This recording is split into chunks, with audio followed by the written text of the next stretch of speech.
नमस्कार,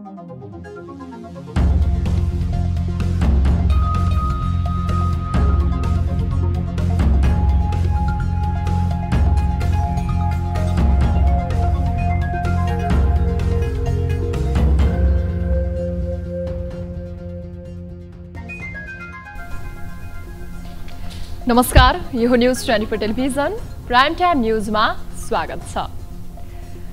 कार्तिक 1 गतेदेखि लगातार परेको वर्षाका कारण देश शोकमा डुबेको छ। 100 भन्दा बढीले अनाहकमा ज्यान गुमाएका छन् भने सयौंको संख्यामा नागरिक घाइते भएका छन्। साथै हजारौं जनताले थातथलो गुमाएका छन्। 3 दिनसम्म अनवरत रूपमा परेको पानीका कारण उद्धार पनि प्रभावकारी बन्न सकेन। अब त यो वर्षका लागि वर्षा सकियो र यो वर्षका लागि ज्यान जोगाइयो भन्ने ठानिरहेका निर्दोष जनताले कार्तिकमा आएर ज्यान गुमाउनु पर्यो। दशैंको रौनक सकिन नपाउँदै देश शोकमा डुब्न बाध्य भयो। वर्ष दिन खाने अन्न केही छिनमा नै तहस नहस बन्न पुग्यो। दशैं मनाएर गन्तव्यतर्फ निस्किएका मानिसहरू ठाउँ ठाउँमा झरेको पहिरोका कारण अलपत्र परे। लह लह धानका बाला झुल्ने सम्ममा फाँटहरू क्षणभरमा नै बगरमा परिणत भए। मुखमा परेको बाली प्रकृतिले खोसेर लगिदिँदा समेत राज्यले उचित व्यवस्था गर्न सकेन। बाढी पीडितको रात जुन हेर्दै बितेको छ, कति बेला 2 मुट्ठी श्वास पनि छोड्नु पर्ने हो, अझै उनीहरूलाई डर छ। पाखुरामा बल हुँदासम्म कहिल्यै सरकारको बाटो नहेरेका जनताहरू विपदका बेला सरकारको उपस्थिति यति बेला खोजिरहेका छन्। तर अहिलेसम्म सरकारको घैँटोमा घाम भने लाग्न सकेको देखिँदैन। दुःखमा जनताका आँसु पुछ्नु पर्ने सरकार खै कता छ र के गर्दैछ थाहा छैन। प्रकोप न्यूनीकरण गर्नका लागि अलग्गै निकायहरू छन्, तर ती निकायहरू प्राकृतिक विपत्ति नआउँदासम्म कानमा तेल हालेर निदाएर बसेका छन्। जब विपत्ति आउँछ तब मात्रै उनीहरू हत्त नपत्त निद्राबाट बिउजिएको नाटक मञ्चन गर्छन्। जसरी तसरी पीडितको पीडा मत्थर हुन थाल्छ, ती निकायहरू पुनः गहिरो निद्रामा पर्छन्। रोम जल्दै गर्दा निरो बाँसुरी बजाइरहेका थिए भने जस्तै देश बाढी पहिरोको ताण्डवमा सकि नसकी जुधिरहँदा प्रधानमन्त्री शेरबहादुर देउवा भने हेलिकप्टरमा सयर गर्दै आश्वासन मात्रै बाँडिरहेका छन्। अब प्राइम टाइम न्यूजका हेडलाइन्स। प्रधानमन्त्री देउवा बाढी पहिरोको क्षतिको निरीक्षण गरी फर्किए। कर्णाली र सुदूरपश्चिमका प्रभावित क्षेत्रको निरीक्षण, प्रभावितलाई राहत दिने आश्वासन।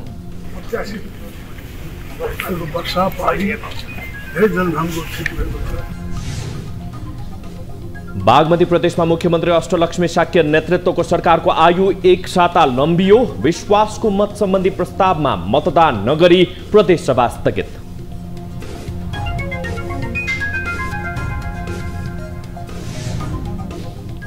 एमालेको 10औं राष्ट्रिय महाधिवेशन चितवनमा हुने। 21 सदस्यीय मूल व्यवस्थापन समिति गठन। माओवादी केन्द्रमा लाग्यो 33 विभागको टुङ्गो।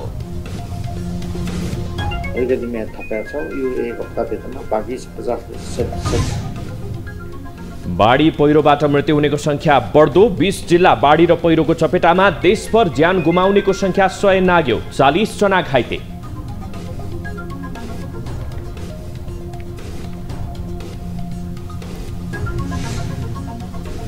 र सुदूरपश्चिमका विभिन्न जिल्ला जोड्ने राजमार्ग अवरुद्ध हुँदा यात्रुहरू मारमा 5 दिनसम्म पनि गन्तव्यमा पुग्न सकेनन्। कष्टकर पैदल यात्रा गर्न बाध्य।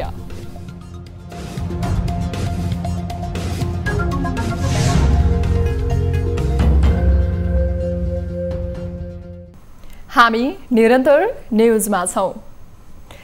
प्रधानमन्त्री शेरबहादुर देउवाले कर्णाली र सुदूरपश्चिमका बाढी पहिरो प्रभावित क्षेत्रको निरीक्षण गरी फर्किनु भएको छ। बाढी पहिरोले पुर्याएको क्षतिको अवस्थाबारे जानकारी लिन कर्णाली र सुदूरपश्चिम प्रदेशको स्थलगत निरीक्षणमा जानुभएका प्रधानमन्त्री देउवाले नागरिकलाई आवश्यक राहत उपलब्ध गराउन सरकारले निर्णय गरिसकेको भन्दै समयमै राहत उपलब्ध गराउने आश्वासन दिनुभएको छ। उहाँले 81 आएको बेमौसमी बाढीले ठूलो जनधनको क्षति पुर्याएकोमा आफू दुखी बनेको समेत बताउनुभयो।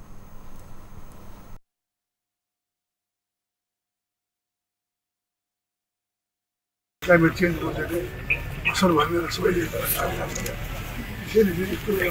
प्रत्याशित खालको वर्षा बाढी धेरै जनधनको क्षति भएको छ।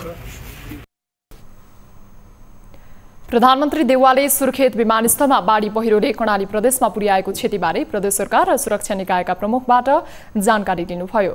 आइतबारदेखि परेको अविरल वर्षाका कारण कर्णालीमा बाढी पहिरोमा परि 8 जनाको मृत्यु हुनुका साथै 3 जना घाइते भएका छन्। बागमती प्रदेशका मुख्यमन्त्री अष्टलक्ष्मी साक्यको विश्वासको मतमाथिको थप प्रक्रिया आगामी कार्तिक 10 गते हुने भएको छ। बिहिबारको बैठकमा मुख्यमन्त्री साक्यले राखेको विश्वासको मत सम्बन्धी प्रस्तावमा छलफल सकिएपछि सभामुख सानुकुमार श्रेष्ठले कार्तिक 10 गतेसम्मका लागि प्रदेशसभाको बैठक स्थगित गर्नुभएको हो।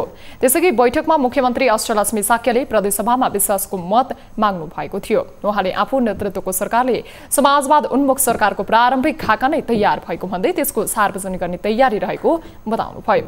साक्यले सबै दललाई सरकारलाई सुघाउन र सरकारको व्यवस्थापनमा सहयोग गर्न आग्रह पनि गर्नुभयो। सभामुख महोदय, बागमती प्रदेश सरकारको तर्फबाट अगाडि सारिएका कार्यक्रमको हकमा प्रदेश सभाका सम्पूर्ण माननीय सदस्यहरूको निरन्तर सहयोगको कारण यी कार्यहरू सम्भव भएका हुन्। प्रदेश सभाको माननीय सदस्यहरूको साथ र सहयोग समर्थन यस सरकारलाई हुने पूर्ण अपेक्षा गरेको छु। प्रदेशसभामा नेकपा माओवादी केन्द्रका संसदीय दलका नेता शालिग्राम जमरकट्टेलले विपक्षीले सरकारलाई विश्वासको मत लिने समय दिएको भन्दै साक्यलाई राजीनामा दिएर मार्ग प्रशस्त गर्न आग्रह पनि गर्नुभयो। कांग्रेसका संसदीय दलका नेता इन्द्र पाण्ड्याले आफूहरू संविधान र शासन व्यवस्थाका लागि आफूहरूले गठबन्धन बनाएको भन्दै अब नयाँ सरकार बन्ने बताउनुभयो। तत्काल विश्वासको मत लिने प्रक्रिया टुङ्ग्याउन आग्रह गर्दै उहाँले राजा र राणा फालेको कांग्रेसले एमालेसँग कुनै सहकार्य नगर्ने बताउनुभयो। सरकारलाई हटाएर अर्को सरकार बनाउनतिर हामी नजाउँ, हामीले यो सहज रूपमा लियौँ, किनकि यो राजनीतिको एउटा प्रक्रिया हो। हाम्रो कानुन यो राजनीतिक एउटा कर्म भनौँ अथवा क्रिया भनौँ, यो कानुनी र तपाईको चाहिँ अहिलेको विधिगत प्रक्रिया हो।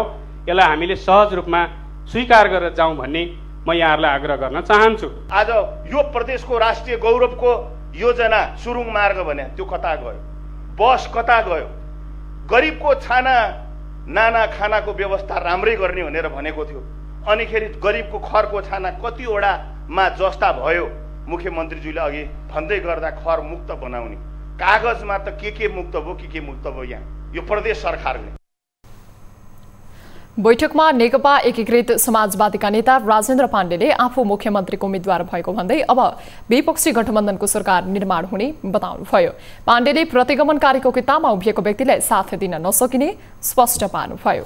40 दिन भइसकेको व्यक्तिले र 30 दिनभित्र विश्वासको मत लिनुपर्ने व्यक्तिले आजसम्म उहाँ यो जिम्मेवारी किन टाँसिएर बसिरहनु भएको छ, मलाई आश्चर्य लागेको छ। त्यस हुनाले मार्ग प्रशस्त गर्नु सबभन्दा बेहतर हुन्छ। साक्यलाई हटाउँदै समाजवादी र कांग्रेसले आलो पालो सरकार गठन गर्ने निर्णय गरिसकेको छ।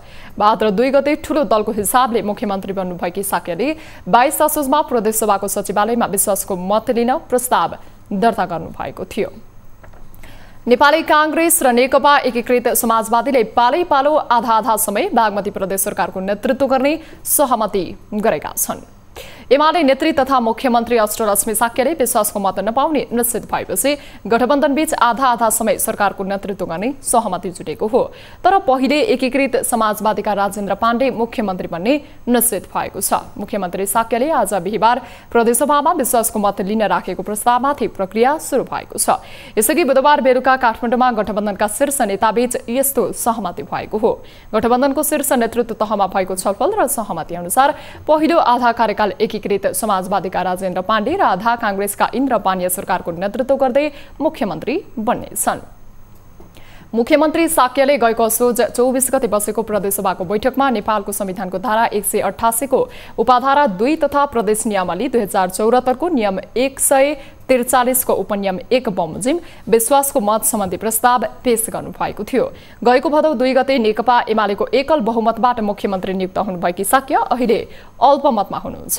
एमालेको 13 सांसदले नेकपा एकीकृत समाजवादी रोजेपछि मुख्यमन्त्री साक्य अल्पमतमा पर्नु भएको हो। प्रदेश सरकार गठनका लागि 55 सांसदको साथ आवश्यकता पर्दछ। कुल 56 सांसद रहेकोमा 13 सांसद एकीकृत समाजवादीमा गएसँगै एमाले 43 सांसदमा खुम्चिन पुगेको छ। प्रदेशसभामा 23 जना नेकपा माओवादी केन्द्र, 22 जना नेपाली कांग्रेस, 3 जना विवेकशील साझा, 2 जना नेमकेपा, 2 जना राप्रपा र 1 जना जसपाका सांसद रहेका छन्। नेकपा एमाले आगामी मङ्सिरमा बुटवलमा गर्ने तय भएको 10औं राष्ट्रिय महाधिवेशनको स्थान परिवर्तन भएको छ। महाधिवेशन बुटवलको साटो चितवनमा हुने भएको छ। ललितपुरको तुलसीलाल प्रतिष्ठानमा बिहीबार बसेको स्थायी कमिटिको बैठकले महाधिवेशन चितवनमा गर्ने निर्णय गरेको हो। महाधिवेशनका लागि स्थायी कमिटी सदस्य रामबहादुर थापाको नेतृत्वमा 21 सदस्यीय मूल व्यवस्थापन समिति समेत गठन गरिएको छ। समितिमा योगेश भट्टराई, सुरेन्द्र पाण्डे, राजन भट्टराई, काशीनाथ अधिकारी, देवी गेवाली, सीता पोखरेल, आनन्द पोखरेल, कृष्णभक्त पोखरेल लगायत छन्। समितिमा 7वटै प्रदेश र सम्पर्क समन्वय कमिटीबाट 1-1 जना प्रतिनिधि रहनेछन्। यसअघि असोज दोस्रो साता भएको विधान महाधिवेशनको समापनको क्रममा अध्यक्ष केपी शर्मा ओलीले 10औं महाधिवेशन बुटवलमा हुने बताउनु भएको थियो। नेकपा माओवादी केन्द्रले विभिन्न विभागका प्रमुखहरूको नेतृत्वको टुङ्गो लगाउँदै पूर्णता दिएको छ। पार्टी कार्यालयमा बिहीबार बसेको माओवादी स्थायी कमिटिको बैठकले 175 सदस्यीय सम्पर्क समिति र 33 विभाग तथा 1 प्रतिष्ठान गठन गर्दै नेतृत्वको टुङ्गो लगाएको हो। पार्टीको सम्पर्क समितिको संयोजकमा डिलाराम आचार्य रहनु भएको छ। सबै विभाग र नीति तथा अनुसन्धान प्रतिष्ठान अधिकतम 35 सदस्य रहेका छन्। बैठकपछि प्रवक्ता कृष्णबहादुर महराले सबै विभागले पूर्णता पाएको र विपद व्यवस्थापन विभागलाई भने पूर्णता दिन बाँकी रहेको बताउनुभयो। अहिलेसम्म 5-6 लाख पार्टी सदस्य पुर्याउने लक्ष्यका साथ पार्टी अघि बढेको उहाँले बताउनुभयो।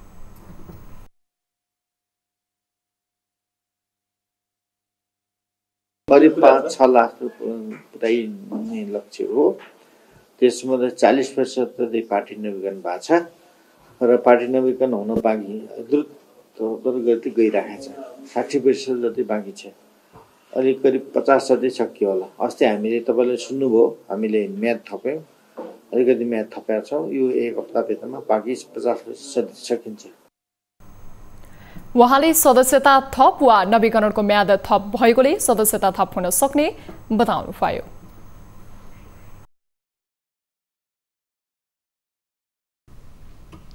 हामी निरन्तर न्यूजमा छौं। संसदलाई पूर्ण कार्यकाल सञ्चालन गर्ने र व्यवस्था बचाउने भन्दै चर्को स्वरमा कराएको बेलामा सत्ताको बागडोर सम्हाल्न आएको देउबा नेतृत्वको सरकारको 100 दिन पूरा भएको छ। तर 100 दिनको अवधिमा सांसद प्रभावकारी रूपमा संसद सञ्चालन हुन सकेन। मुलुकका लागि दुर्गामी असर पार्ने नागरिकता सम्बन्धी विधेयक जस्ता विधेयकहरू त्यत्तिकै थन्किएर बसेका छन्। वर्तमान सरकारबाट पनि सत्तामा बसेर भत्ता पचाउने बाहेक केही नयाँ काम भएको भने देखिँदैन। एक रिपोर्ट। गत असार 29 गते सर्वोच्च अदालतको परमादेशबाट शेरबहादुर देउबाको नेतृत्वमा सरकार बन्यो। तत्कालीन प्रधानमन्त्री केपी शर्मा ओलीले संसदलाई बन्धक बनाएको भन्दै सडकदेखि सदनसम्म विरोध गरेकै भरमा सत्ताको चाबी हात पारेको वर्तमान सरकारले पनि संसदलाई प्रभावकारी बनाउन सकेको देखिँदैन। अध्यादेशबाट मुलुक चलाएर व्यवस्था नै मासियो भन्ने देउबा आफू भने अध्यादेशबाट नै मुलुक चलाइरहेका छन्। सरकारको 101 दिन पूरा हुँदासम्म 9 पटक बैठक बसेको छ। तर यतिका बैठक बस्दा समेत संसदमा पुगेर हाजिर गर्ने र फर्किने बाहेक केही नयाँ काम हुन सकेको देखिँदैन। राजनीतिक दलको विवादका कारण संसद दलदलमा फसेको छ, जसका कारण नागरिकता सम्बन्धी विधेयक, लोकसेवा आयोग सम्बन्धी विधेयक, संघीय निजामती सम्बन्धी विधेयक र प्रहरी सम्बन्धी विधेयक जस्ता मुलुकलाई दूरगामी अर्थ राख्ने विधेयक त्यत्तिकै थातिरहेका छन्। संघीय संसद सचिवालयले दिएको जानकारी अनुसार अहिले 55 वटा विधेयक विभिन्न चरणमा विचाराधीन अवस्थामा रहेका छन्। अहिले पनि धेरै विधेयकहरू सहमति हुन नसकेर छलफलमै थातिरहेर बसेको अवस्थामा छ। करिब अहिले 55 वटा विधेयकहरू चाहिँ विभिन्न चरणमा छन्। केही विधेयकहरू समितिमा छन्, 11 वटा विधेयक त्यसरी बसेको छ भने माथिल्लो सभामा र तल्लो सभामा झनै माथिल्लो सभामा 14 वटा विधेयक, तल्लोमा 37 वटा विधेयक चाहिँ अहिले पनि विचाराधीन अवस्थामा रहेको छ। अब यो बीचमा सरकारले केही विधेयकहरू फिर्ता लिएको अवस्था छ। सत्ताधारी दलकै नेता पनि पात्र फेरिए पनि प्रवृत्ति उस्तै हुँदा संसद प्रभावकारी रूपमा अगाडि बढ्न नसकेको स्वीकार छन्। जुन जोगी आए पनि कानै चिरेको भन्ने उखान, कथन, भनाइ यो ठ्याक्कै यति भन्दा पुग्ने रहेछ। पात्र परिवर्तन भयो, प्रवृत्ति परिवर्तन भएन। कुरो यो मुख्य कुरो नेपाली राजनीतिमा देखिएको कमजोरी यहीँनिर छ, त्यसलाई चिर्न सकेन। वर्तमान सरकारबाट अध्यादेश ल्याएर नेकपा एमाले फुटाउने काम बाहेक जनहितका एउटा पनि कानुन बन्न नसकेको विपक्षीको आरोप छ। नेकपा एमाले विभाजन गर्नका लागि जुन किसिमबाट अध्यादेश लिएर आयो र अध्यादेश ल्याइसकेपछि हाम्रो पार्टी नेकपा एमालेलाई फुटाउने षड्यन्त्रका साथ आएको हुनाले पार्टी फुटाइसकेपछि लगत्तै फेरि अध्यादेशलाई फिर्ता लिने पनि काम गर्यो।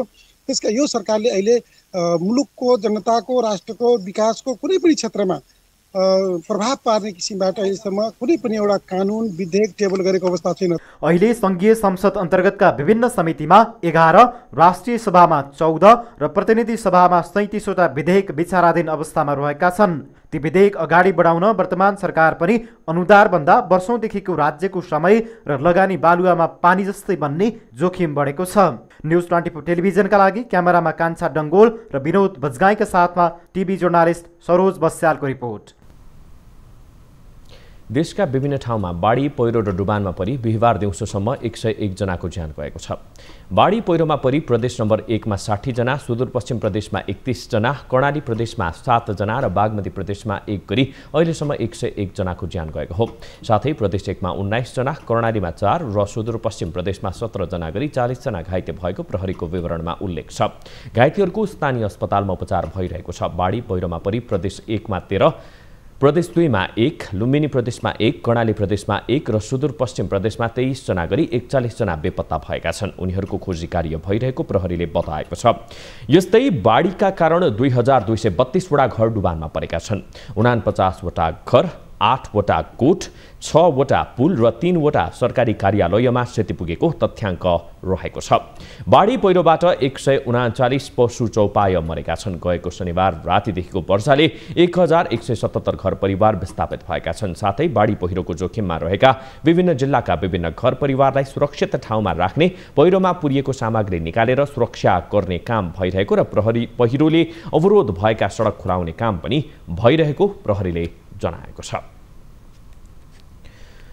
लगातारको वर्षापछि आएको बाढी पहिरोको डोटीमा 15 जनाको ज्यान गएको छ। वर्षासँगै बाढी पहिरोमा परेर 12 जना घाइते भएका छन् भने सञ्चार सम्पर्क र विद्युत समेत विच्छेद भएको छ। अहिलेसम्म के कति क्षति भयो यकिन विवरण अझै आउन सकेको छैन। एक रिपोर्ट। वर्षासँगै आएको बाढी पहिरोमा परेर डोटीको सायल गाउँपालिकामा 7 जना, जोराइल गाउँपालिकामा 6 जना, बोगटान फुटसिल गाउँपालिकामा 1 जना र शिखर नगरपालिकामा 1 जनाको ज्यान गएको छ। यस्तै विभिन्न क्षेत्रमा 8 जना घाइते भएका छन्। सेती नदीको आसपासका क्षेत्रका बस्तीहरूमा बाढी पस्दा घर र खेतीयोग्य जमिन बगेको छ। घर र खेतबारी बगाएपछि विस्थापित भएका पीडितहरू सरकारी राहतको पर्खाइमा छन्। गाई गोरु बाटेका थिया, पराली माथिनु दर्मगा खात्या, भित्र सामान भाँडा बुना खान्या पिन्या लाउन्या एउटा कपडा पनि रहेन छ। केही भन्न त केही रहेन, उहीको त केही भन्न त जसै अब यो दुईटाको त छिटो केही नमिनी रहेको छैन। दुबारा आउँदाखेरि चाहिँ यहाँ आफू लोटेर हातको मोबाइल पनि गयो, आफूले चाहिँ पौडी खेलेर निस्क्यो। प्रहरीले डोटीमा बाढी पहिरोबाट भएको क्षतिको प्रारम्भिक विवरण समेत सार्वजनिक गरेको छ। जस अनुसार ज्यान गुमाउनेहरूमा साइल गाउँपालिका 6 का 14 वर्षीय सागर कुञ्जेडा र 11 वर्षीय आशिष कुञ्जेडा रहेका छन्। यस्तै सोही गाउँपालिका 1 का 74 वर्षीय वीर रोकाया, वार्ड नम्बर 5 का 58 वर्षीय लहरी लुहार, 58 वर्षीय हिरुवा लुहार र 75 वर्षीय देव डुम्रेल रहेका छन्। यस्तै वडा नम्बर 4 का 26 वर्षीय जंग बिस्तली समेत ज्यान गुमाएका छन्। जिल्लाको जोराइल गाउँपालिका 3 का 73 वर्षीय जोगी सार्की, 61 वर्षीय जुफरी सार्की, वडा नम्बर 4 का शेरबहादुर बिका, मोहन बिका, पवित्रा बिका र वार्ड नम्बर 1 का सचिन बिका, शिखर नगरपालिका 11 की 35 वर्षीय मन्दरा बलायर र बोगटान फुटसिल गाउँपालिका 5 का चन्द्रा नेपालीको समेत बाढी पहिरोमा परेर मृत्यु भएको छ। बाढी पहिरोमा गम्भीर घाइते भएकाहरूको हेलिकप्टर मार्फत उद्धार गरी उपचारका लागि विभिन्न अस्पतालमा पठाइएको छ। आपतकालीन जिल्ला विपद व्यवस्थापन समितिको बैठक बस्यो। यसमा जिल्लाभित्र भएको सबै क्षतिहरूको यकिन विवरण लिने, तत्काल चाहिँ नै राहत उद्धारका कार्यहरूमा जुट्ने र यो जुन भौतिक पूर्वाधारहरूको क्षति भएको छ त्यसलाई पनि प्राथमिकताका साथ सडक सञ्जालमा जहाँ चाहिँ नोक्सानी भएको छ त्यसलाई चाहिँ पुनर्निर्माण गर्ने, पहिरोहरू गएको ठाउँमा सफा गर्ने भन्ने कुराहरू नै मुख्यतः चाहिँ नै भएको छ। बर्सातका कारण जिल्लामा सोमबारदेखि अवरुद्ध भएको विद्युत अझै सुचारू हुन सकेको छैन। एनसेल बाहेक सबै सञ्चार माध्यमहरू पनि बन्द भएका छन्। तर हिजो आज झारी रोकिएसँगै बिस्तारै जनजीवन सामान्यतर्फ उन्मुख हुँदैछ। जिल्लामा बाढी पहिरोले धेरै क्षति पुर्याएको हुँदा पीडितहरूलाई यथाशीघ्र राहत उपलब्ध गराउन तीनै तहको सरकारले तत्काल कदम चाल्न जरुरी छ। न्युज 24 टेलिभिजनका लागि डोटीबाट टिभी जर्नलिस्ट दिलबहादुर सिंहको रिपोर्ट। नेपालमा बिहिबार थप 545 जनामा कोरोना संक्रमण पुष्टि भएको छ। देशभर गरिएको 6586 पीसीआर परीक्षणका क्रममा 470 जना र 1963 एन्टिजेन परीक्षणका क्रममा 75 जनामा कोरोना संक्रमण पुष्टि भएको स्वास्थ्य मन्त्रालयले जनाएको छ। यो सँगै नेपालमा कोरोना संक्रमितको संख्या 9,01,293 पुगेको छ। त्यस्तै कोरोनाका कारण थप 8 जनाको मृत्यु भएको छ। हालसम्म नेपालमा 11,626 जनाले कोरोनाका कारण ज्यान गुमाएका छन्। त्यसै 726 संक्रमित कोरोना मुक्त हुँदा हालसम्म नेपालमा 7,84,881 जना कोरोना मुक्त भएका छन्। हाल 11,315 सक्रिय संक्रमित आइसोलेसन र 225 जना क्वारेन्टिनमा रहेको मन्त्रालयले जनाएको छ।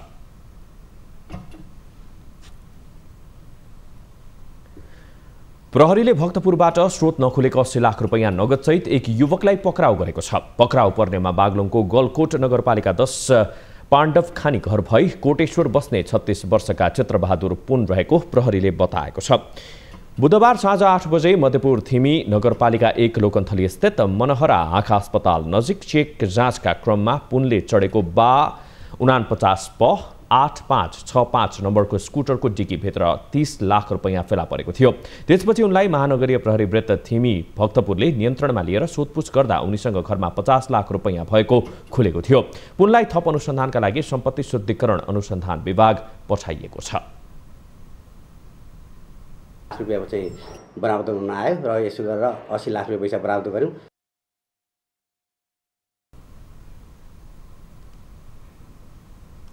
न्युजहरू अझै बाँकी छन्। यो समय हो लाइफ बोय हात धुने ब्रेकको।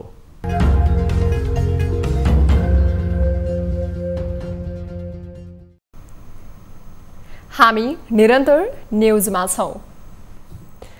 सुदूरपश्चिमका विभिन्न जिल्लाहरूमा राजमार्ग अवरुद्ध हुँदा यात्रुहरू समस्यामा परेका छन्। आइतबारदेखिको बेमौसमी वर्षाका कारण ठाउँ ठाउँमा सडक भत्किएपछि सवारी साधन बीच बाटोमै थन्किएका छन् भने हजारौं यात्रु अलपत्र परेका छन्। पहाडी जिल्लाका धेरै जस्तो सडकहरू अझै खुल्न सकिरहेका छैनन्।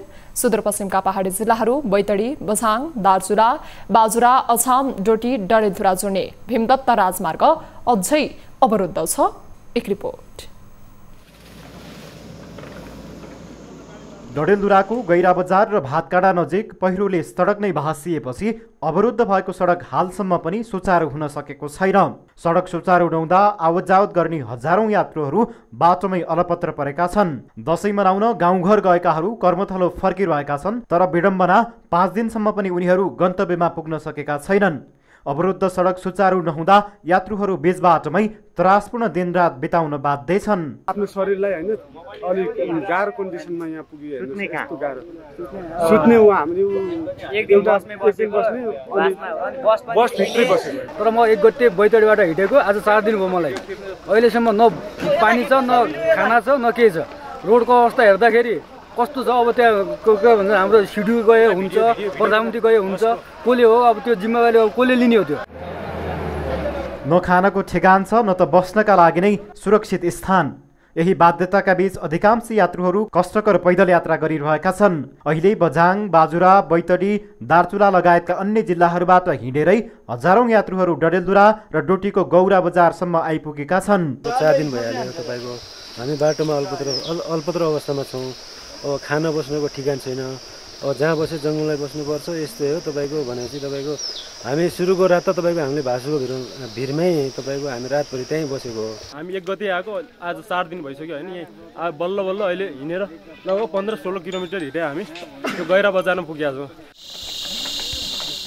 आइतबारदेखि नै शास्ति खेप्दै आएका यात्रुहरू यातायात व्यवसायी र व्यापारीहरूबाट थप मर्कामा परेका छन्। डोटीको गैरा बजारदेखि अत्तरियासम्म 250 रुपैयाँ भाडा लिन पर्नेमा केही बस व्यवसायीहरूले 1000 देखि 1500 रुपियाँसम्म असुल्ने गरेका छन् भने स्थानीय व्यापारीहरूले समेत 20 रुपियाँ पर्ने चाउचाउ अहिले 60 देखि 100 रुपियाँसम्ममा बिक्री गर्दै आएका छन्। यसरी यात्रुहरू दोहोरो मारमा परेका छन्। 3 दिनदेखि हामी यहाँ जाममा परेका छौँ। यहाँ 250 भाडा लाग्ने ठाउँमा 1000 रुपियाँ भाडा दिएर पनि यहाँ लैजाएर छैनन्। धेरै महँगो भाडा छ। ती हामीहरूलाई हेरिदिनु पर्यो नि। यिनीहरूले 5 दिन भइसक्यो आज बाटोमा अतै पडेका छौँ। बिच जङ्गलमा गाडी खडा गरेर बसेका छौँ। खाना छैन। पहाडी जिल्लाबाट उपचारका लागि तराईका अस्पतालमा जान हिँडेकाहरूको बीचबाटोमा झनै बिचल्ली भएको छ। बझाङबाट उपचारका लागि धनगढी हिँडेका एकजनाको डडेलधुराको भातकाँडामा गाडीमै ज्यान गयो। विगत 4 दिनदेखि पहिरोका कारण भीमदत्त राजमार्ग अन्तर्गत डडेलधुराको भातकाँडामा र गौरामा सडक अवरुद्ध हुँदा करिब 200 भन्दा बढी सवारी साधनहरू बीच बाटोमै रोकिएका छन्। यसरी बाटोमै अलपत्र यात्रुहरूको उद्धारमा पनि सरोकारवालाहरूले ध्यान दिन जरुरी छ। न्युज 24 टेलिभिजनका लागि डडेलधुराबाट टिभी जर्नालिस्ट अर्जुन बोहराको रिपोर्ट। बेमौसमी वर्षाले अवरुद्ध विराटनगर विमानस्थलमा पानीको निकास अझै नभएपछि सञ्चालन अन्यलपूर्ण बनेको छ। विराटनगर विमानस्थल नजिकैको बस्दा पहिनेको पानी एयरपोर्टमा आइरहेकोले रनवे बाहेक एप्रोनको अन्य क्षेत्र डुबानमा परेको छ। एयरपोर्टमा जमेको पानी नसुकेका कारण उडान शुक्रबार बेलुका 5 बजेसम्मका लागि सूचना जारी उडान रद्द गरिएको विराटनगर विमानस्थलका प्रमुख उत्सव राज खरेलले जानकारी दिनुभयो। विमानस्थलको टर्मिनल भवन लगायतका केही क्षेत्रमा पानी सुकेपछि सफाई गरिँदैछ। विमानस्थलको पानी सुकेपछि सम्पूर्ण उपकरणहरूको चेक जाँच गरिने र त्यसपछि मात्र विमानस्थल सञ्चालन गरिने विराटनगर विमानस्थल कार्यालयले जनाएको छ।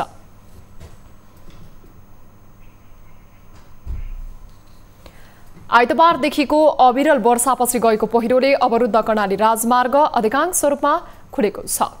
राजमार्ग अन्तर्गत सुर्खेत जुम्ला सडक खण्डको सुर्खेतदेखि कालीकोटसम्म पहिरो हटाई सवारी साधन सञ्चालनमा ल्याइएको हो। कालीकोटको जुम्ला खण्डको पिलीमा भने ठूलो पहिरो गएकोले तत्काल राजमार्ग खुल्ने अवस्थामा छैन। पिलीमा धेरै ठूलो पहिरो गएको र खुलाउने प्रयास भने जारी रहेको प्रमुख जिल्लाधिकारी कृष्णप्रसाद आचार्यले बताउनुभयो। प्रमुख जिल्लाधिकारी सहित नेपाली सेना, नेपाल प्रहरी र स्थानीयहरू स्वयं अवरुद्ध राजमार्ग खुलाउन बुधबार नै पिली पुगेका थिए, तर अझैसम्म पनि उक्त राजमार्ग खुल्न सकेको छैन। राजमार्ग अवरुद्ध भएपछि जुम्ला र मुगुका यात्रुहरूलाई शास्ति भएको छ। ब्रह्मा, विष्णु र महेश्वर भगवानको पूजा आराधना गरी टोलटोलमा रथ घुमाएर बिहिबार काठमाडौँमा हाँडीगाउँको जात्रा मनाइएको छ। विशेष प्रकारको फूल र रथ परिक्रमा गरिने छुट्टै मौलिकता र विशेष पहिचान बोकेको हाँडीगाउँको जात्रा प्रत्येक वर्षको बडा दशैंको कोजाग्रत पूर्णिमाको भोलिपल्ट काठमाडौँको हाँडीगाउँमा मनाइदै आइएको छ। विश्वकर्माले बनाएका यी त्रिदेवको एकैपटक दर्शन र पूजाका साथै जात्राको दर्शन गर्नाले घरमा महालक्ष्मीको वास र मनोकामना पूरा हुने जनविश्वास रहिआएको छ। जात्राको दिन दर्शन र पूजाका लागि 3वटै रथ 3वटा विभिन्न चोकमा राख्ने र घर घरबाट आएर पूजा गर्ने चलन छ। अन्य जात्रामाथि गजुर र तल भगवानको मूर्ति अर्थात् आकृति हुन्छ भने हाँडीगाउँको जात्रामा यसको ठिक उल्टो अर्थात् तल गजुर र माथि देवताको मूर्ति राखिन्छ। परापूर्व कालमा त्यहाँकी राजकुमारीले सत्यनारायणको अपहेलना गरेका कारण 12 वर्षसम्म सुत्केरी हुन नसकेको र यो जात्रा गरेपछि राजकुमारी सुत्केरी भएको विश्वास रहँदै आएको छ।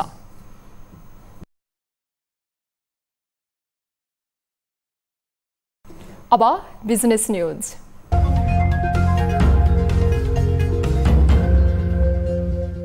साताको अन्तिम दिन बिहिबार शेयर बजार 17 अङ्कले घटेको छ। केही दिन यता निरन्तर रूपमा ओह्रालो लागिरहेको नेप्से बिहिबार 14.70 अङ्कले घटेको हो। बैंकहरूले आफू खुसी निक्षेपको ब्याज दर बढाउन नपाउने गरी राष्ट्र बैंकले निर्णय गरेपछि बुधबार 60 अङ्कले नेप्से बढे पनि बिहिबार पुनः घटेको छ। बिहिबार नेप्से 14.70 अङ्कले घटेर 2556.95 अङ्कमा बन्द भएको छ। सोमबार र मङ्गलबार घटेको शेयर बजार बुधबार 60.56 अङ्कले वृद्धि भएर 2571.66 बिन्दुमा पुगेर बन्द भएको थियो। बिहिबार दिनभर 216 कम्पनीको 6,10,06,452 किता शेयर 36,762 पटक किनबेच हुँदा 2,63,53,90,000 रुपियाँको कारोबार भएको छ।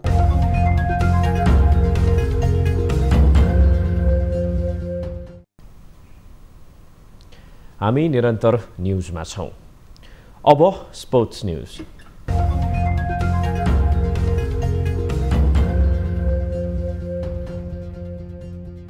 गणेशमान सिंह फाउन्डेसन अन्तर्गतको वीर गणेशमान सिंह स्पोर्ट्स कमिटीले कार्तिक 9 देखि 16 गतेसम्म वीर गणेशमान सिंह राष्ट्रिय टेनिस प्रतियोगिता आयोजना गर्ने भएको छ। ललितपुरको 7 दोबाटो स्थित टेनिस कम्प्लेक्समा आयोजना गरिने प्रतियोगितामा सिनियर महिला र पुरुष तथा जुनियर छात्र र छात्रातर्फ 23 वटा इभेन्टमा प्रतिस्पर्धा हुने आयोजकले पत्रकार सम्मेलन मार्फत जानकारी गराएको छ। प्रतियोगिता अन्तर्गत पुरुष र महिला एकलतर्फको विजेता, उपविजेता तथा तेस्रो स्थान हात पार्नेले क्रमशः 80,000, 40,000 र 20,000 प्राप्त गर्नेछन्। यसैगरी युगलतर्फ तथा पुरुषको 35 वर्षमाथि एकलतर्फ शीर्ष 3 स्थान हात पार्नेले क्रमशः 40,000, 20,000 र 10,000 पुरस्कार प्राप्त गर्नेछन्। पुरुषको 35 वर्षमाथि युगलतर्फको विजेताले 25,000, उपविजेताले 15,000 र तेस्रो हुनेले 10,000 नगद प्राप्त गर्ने प्रतियोगिताका संयोजक भास्करमान सिंहले जानकारी दिनुभयो। यस्तै पुरुषको 45 वर्षमाथि एकलतर्फका शीर्ष 3 स्थान हात पार्नेले क्रमशः 30,000, 15,000 र 5,000 पुरस्कार जित्नेछन् भने युगलतर्फ 20,000, 10,000 र 5,000 पुरस्कार राशि रहेको छ। पुरुषको 55 वर्षमाथि एकलतर्फका विजेताले 20,000, उपविजेताले 10,000 र तेस्रो हुनेले 5,000 प्राप्त गर्नेछ भने युगलतर्फका शीर्ष 3 स्थान हात पार्नेले क्रमशः 15,000, 10,000 र 7,500 जित्नेछन्। प्रतियोगिताका लागि 20 लाख खर्च हुने आयोजकले जनाएको छ।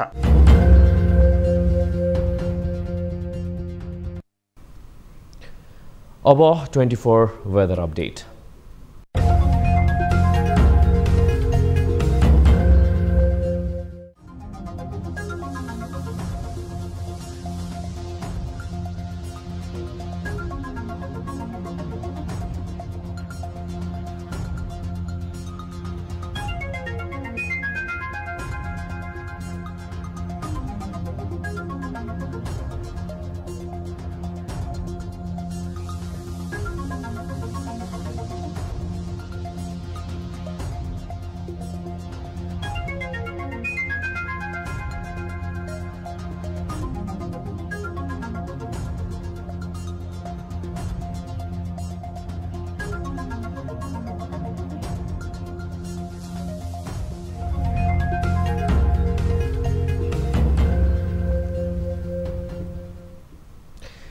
अब प्राइम टाइम न्यूज सकिनु अघि अहिलेसम्मका हेडलाइन्स पुनः एकपटक। प्रधानमन्त्री देउवा बाढी पहिरोको क्षतिको निरीक्षण गरी फर्किए। कर्णाली र सुदूरपश्चिमका प्रभावित क्षेत्रको निरीक्षण, प्रभावितलाई राहत दिने आश्वासन।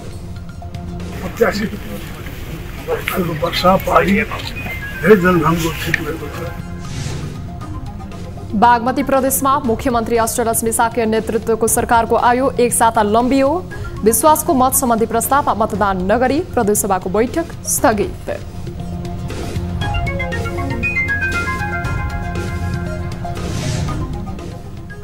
एमालेको 10औं राष्ट्रिय महाधिवेशन चितवनमा हुने 21 सदस्यीय मूल व्यवस्थापन समिति गठन, माओवादी केन्द्रमा लाग्यो 33 विभागको टुङ्गो।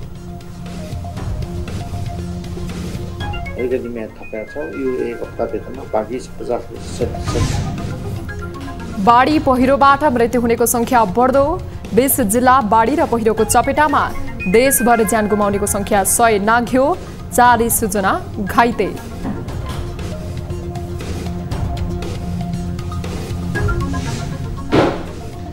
र सुदूरपश्चिमका विभिन्न जिल्ला जोड्ने राजमार्ग अवरुद्ध हुँदा यात्रुहरू मारमा 5 दिनसम्म पनि गन्तव्यमा पुग्न सकेनन्।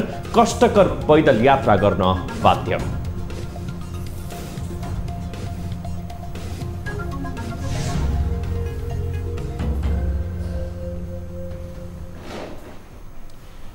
प्राइम टाइम न्यूज अहिलेलाई यति नै। जाँदा जाँदै ताली र गालीका लागि हामीले सोधेको प्रश्नको अन्तिम नतिजा यसपछि प्रसारण हुने कार्यक्रम सीधा कुरा जनतासँगमा हेर्न सक्नुहुनेछ। थप न्यूजका लागि हाम्रो वेबसाइट www.news24nepal.com हेर्नुहोला। साथै हामीलाई फेसबुक, ट्विटर र युट्युबमा पनि फलो गर्न सक्नुहुनेछ। यस्तै मोबाइल, भाइबर र इमेलबाट 24 हेल्प डेस्कमा समस्या र गुनासो गर्न सक्नुहुनेछ। अहिलेलाई बिदा दिनुहोस्। हामी निरन्तर न्यूजमा छौं। नमस्ते।